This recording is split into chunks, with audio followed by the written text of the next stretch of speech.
on you, and then he's got to go on the offensive end and try to do the same sort of thing. So he can wear down a little bit quicker if you go at him. Yeah, well, I remember hearing after the game, last time we played him, Izzo said that he was gassed in the last 10 minutes, and he was denying me the ball every time down the floor. So, if I can get him tired by doing that, I'll do that by all means. How much Michigan State do you watch when they're on TV? Do you watch it more than other teams? I watch a lot of college basketball, so whenever they're on TV, I'll watch. I watched last night until the Heat game came on, and then it was LeBron time.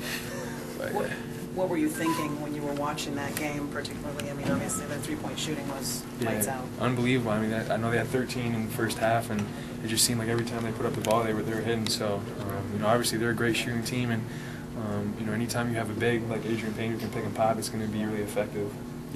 As a competitor, I'm sure you know or remember when an opponent maybe shows you up or does something a little special in your previous meeting. Do you think that maybe some of the guys, you might be a little bit of a marked man after the end of that Michigan State game last time? Possibly. I don't know if they focus on that or what it is, but I'm not really too concerned about that. Just trying to go out and play my game.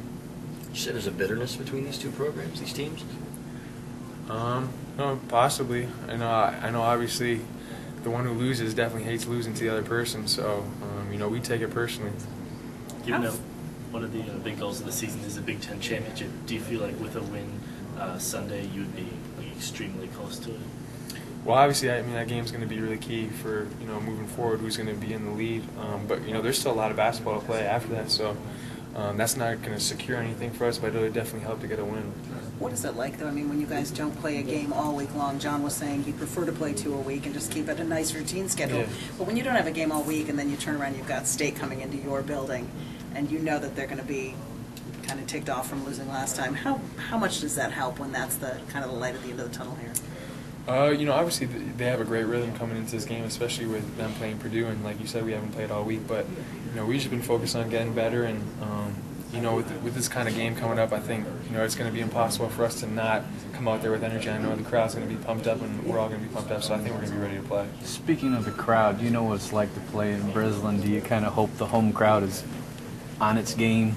More or less. Every time we have a big game, they're always there for us supporting. So, I'm not worried about that. I know they're going to be there and they're going to be loud.